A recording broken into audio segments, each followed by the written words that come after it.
Thank you so much. And our last panelist is Dr. Deborah Furr Holden, Associate Professor at the Johns Hopkins Bloomberg School of Public Health and faculty at the Hopkins Center for Health Disparities Solutions.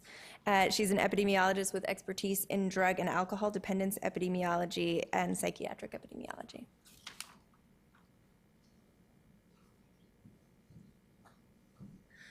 Thanks.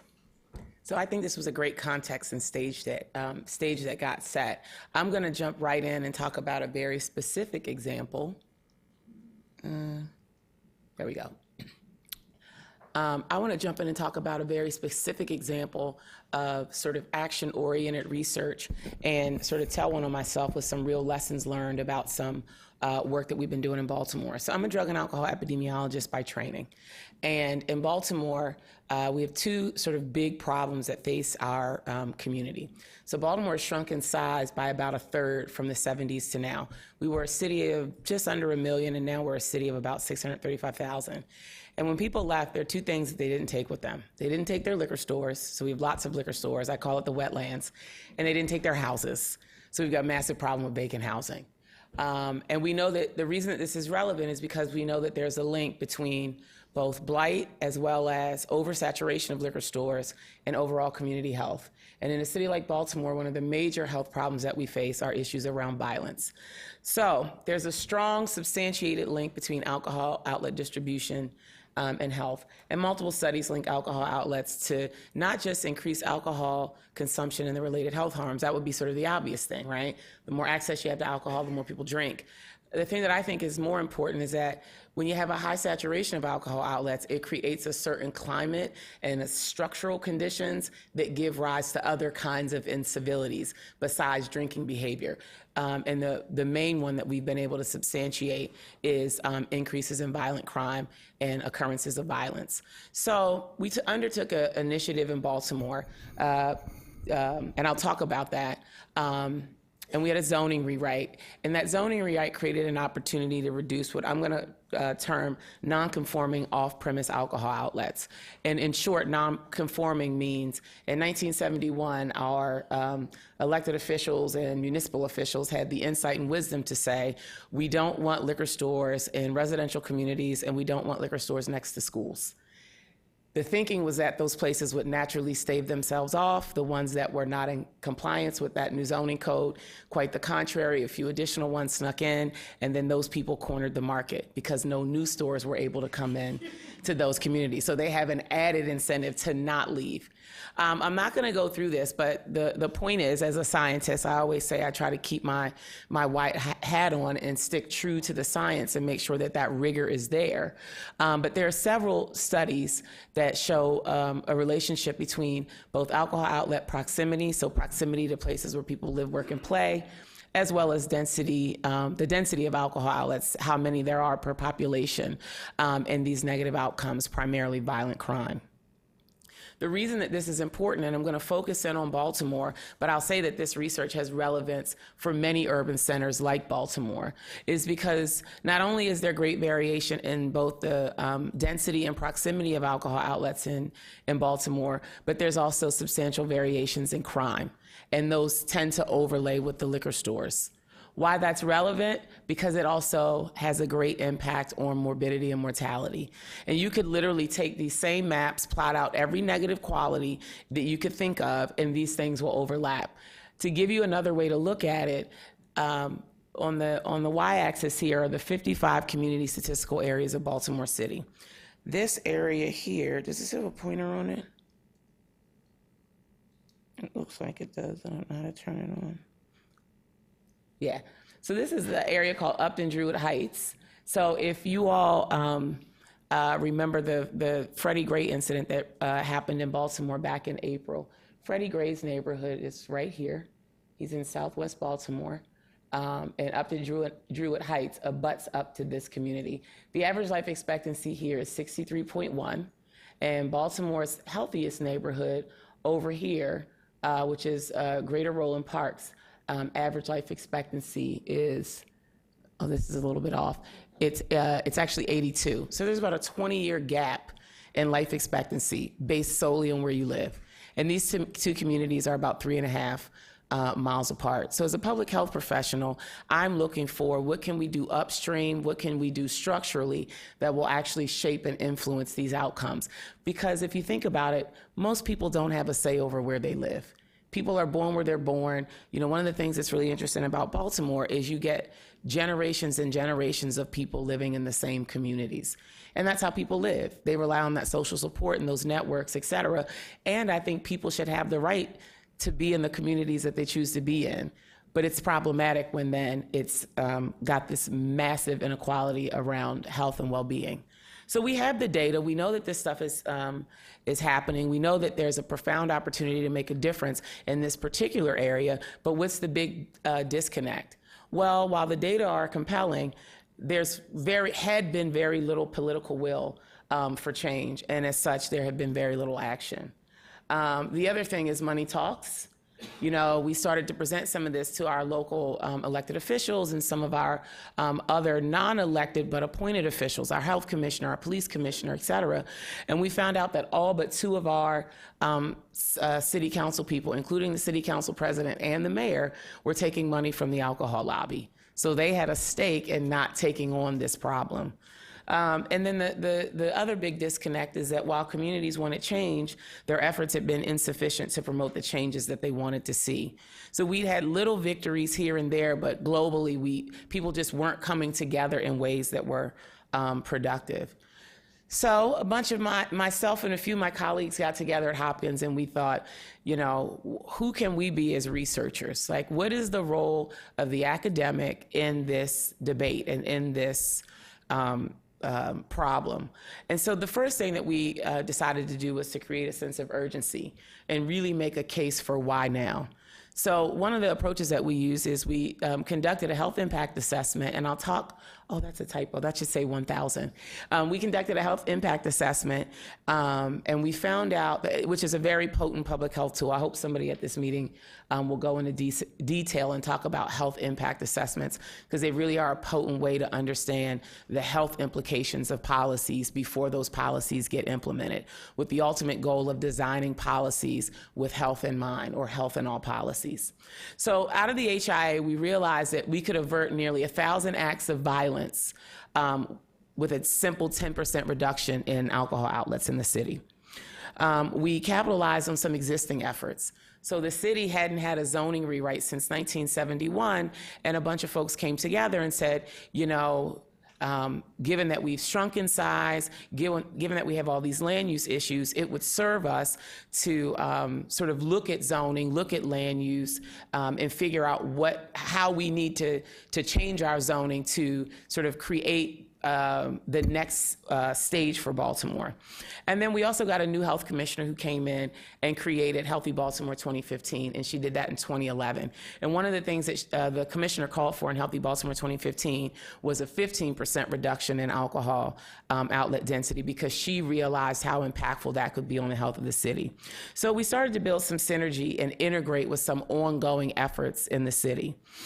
We also nurtured existing relationships with municipal officials and elected officials. And one of the most important things was to identify who our allies were, and also recognize some possible points of contention and tread lightly. You know, moving in this world, I have stepped on a few landmines. And at some point during this effort, I actually had a brick thrown through my living room window by one of the liquor store owners that I got into a heated debate with at a public hearing. So anyway, I've learned to tread lightly. And stay away from the window. Okay. And then also be ready to jump in action when called upon. And when I say be ready to jump in action, I really mean as a researcher. And my friend's grandma used to say, baby, if you stay ready, you ain't gotta get ready. And I love that expression, because it's really true. It sort of spoke to, we could see what was potentially coming. So our job as scientists were to make sure that all of the science was there, not just the things that we disseminate into the scientific community, but I will say, we have gotten more attention from some of our published articles that we then did press releases on, created sort of community, snapshot executive summaries of those papers, and then disseminated those. So I do think it's very important that we sort of marry the academic dissemination with other types of dissemination. But it really is those academic credentials that had us really have a seat at the table. All right, so the short version with the zoning rewrite, I already said zoning's an important public health tool. I talked about our key finding from our HIA, and then the highlights are that the new code had the potential to decrease violent crime, increase neighborhood safety, as well as increase opportunities for healthy living. So our initial activities, we created alliances with the local foundations to fund that HIA work. We work with the local health departments and willing policymakers throughout the HIA process. So we're very inclusive. Everybody's at the table, everybody's chiming in, everybody gets a say on what the questions are and how things are shaping up. We shared the HIA with policymakers and the results of it in advance of publication. So they had an opportunity to sort of guide and say how they wanted things tweaked in ways that would be impactful, because they were the ones that were actually going to move the legislation forward. And then once we got everybody on board and everybody was sort of had some consensus about what the messaging was that we wanted to say, we published the HIA widely and created a real press buzz. I actually, right around that time, started my own radio show. I got my own radio show in Baltimore. So we did a lot of conversations about it on the radio show. We did other radio appearances on some national radio, op-eds. We testified at all the public hearings. And it was interesting because Baltimore is an African-American city. It's about 63.5% African-American. And I was actually the only African-American on the team. And so one of the things that we decided is that I would do a lot of the public speaking because I could more readily garner some credibility with the community. But it was a collective effort. So I showed up in some of these public spaces way smarter than I am because I had a team of like 15 people prepping me to be the one out in front. And we also conducted workshops, and I got tremendous value out of being in that network of people. And I said, we need to provide this for young people and community people as well. There's nothing worse than having a well-meaning person from the community come to an event and completely bomb their testimony, right? So they're well-meaning, they're under the sort of the weight of what the experience is, and then they get their opportunity to communicate it and bomb. So the same thing that was done for me, we did with youth, and we created these series of workshops to both engage and prepare youth and members of the community. So then what happens? This really takes hold. And I was literally at a function and the mayor was there. And I was sort of talking to her. I said, yeah, we're making all this progress with all this alcohol work. And I'm really happy to see that the legislation is moving forward. This is something that hasn't happened in years. And, I said, and this is my baby. And she turned to me and she says, well, that baby has many mamas. Because as it started to take hold, and I can tell you there was nothing happening in this area before we agitated the waters. The thing that I thought was really great is several key political leaders. At the time, our city council, our current mayor was city council president. She took an interest in this, in that position, and now as the mayor has a profound capacity to move things forward. And so several key political leaders took the reins and owned this as their issue, which was great for us because our capacity to move it forward is limited. So literally now, the alcohol legislation, the zoning, and all of that baby has many mamas in the community. What they did, though, is the folks that were driving the train, a few city council people, the mayor, they tasked us with providing ongoing data and support for the legislation. So one of the things that I did is I produced a report for every single council person so they would know exactly where the stores that were in their community that were going to be impacted. I overlaid the location of liquor stores with violence. I showed them where the violence was clustering around particular outlets because I thought you as a council person now have the data that you need if you want to bring a scalpel to the problem. You can start dealing with your problem outlets now, and when the legislation gets passed, it won't be the mallet or the sledgehammer. So we started to provide them with this ongoing data and support for the legislation. And then there were several other complementary efforts around alcohol outlet monitoring that surfaced as a result of this. So one of our new city councilmen, his name's Nick Mosby. You might know his wife, Marilyn Mosby. And I sponsored a bill that prevents youth from making any purchases in liquor stores. And so once we got all of the momentum going around alcohol, everybody jumped on board. I will tell you, in the 3 years since this really has taken off, we've had 37 bills related to alcohol in our state legislature. In the previous 3 years, we had 8. So this is something that really took hold at a level even beyond Baltimore. All right, I'm going to skip past that. So here are the results to date, and then I want to tell you some of the lessons that we learned. So we have had very heated public testimony on this issue. The recommendations were made, and we also work with our local planning commission. Recommendations have been made to the city council by the planning commission in favor of this bill. The bill actually was read into committee in April of 2013. Now remember, we capitalized on an existing effort. So Baltimore is undergoing a comprehensive zoning rewrite. It has 18 components to it, and it's around 450-page document. And last I checked, about a month ago, they were on page 238. I think now they're up to 270. Mostly before I present, I check in to see where they are so I can sort of give progress. We had several city council sponsored public forums specifically on the alcohol aspect of the legislation. We've had very strong community and stakeholder mobilization, and our political allies have turned many of their colleagues in ways that we as academics and researchers couldn't. And now we actually have the votes. So whether or not the comprehensive effort makes it out of committee, we don't know, but the alcohol piece looks like we now have the votes to do that. And that was through our political allies, not through our own solitary efforts. So that council hearing to introduce the entire zoning bill is expected to happen late fall, early winter of this year. I have 2 minutes, so I'm going to skip here because this is the thing that I think is most important. So what did we learn in this process? So the first thing is, while we very upfront made a very clear case for environmental policy interventions as a means to impact health and health behavior, the data were only compelling when there was some political will for change. And we did a lot of work to create that political will.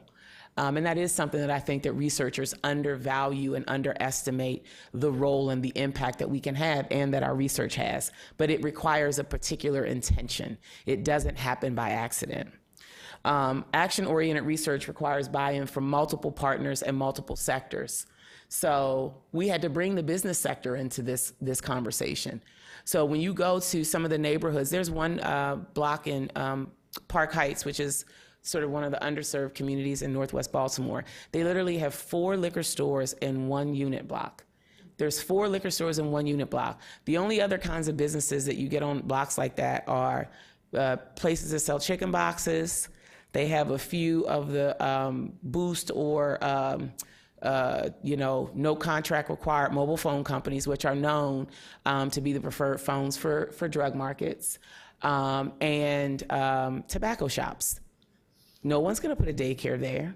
No one's going to put even a McDonald's. No major chain restaurants are going there. So what happens is, when you get these communities that are overly saturated with these types of stores, they become deterrents for other types of businesses to come in. So we brought in multiple sectors: business, health, policy.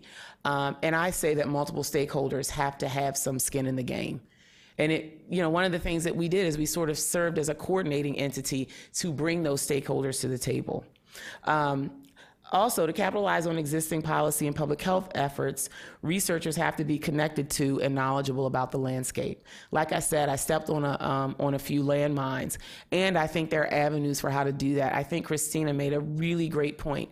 We're not really trained on how to do this. We're not really incentivized. There's no place for me to document any of this kind of work on my CV in any way that's meaningful. Really, but it's meaningful for me, and I think it's important in the field. And so one of the things that I can appreciate that are happening at many schools of public health, Hopkins has a really great division of external affairs. So there are people whose job it is to understand the landscape politically, both at the state level and at the local level. So I was able to tap into some resources within the university and outside of the university, but I really had to take on for myself, if I really wanted to play in this field, I also had to take on some personal sense of ownership and learning the landscape. And then finally, probably the most important thing that I've learned in all of this is it's absolutely all about relationships.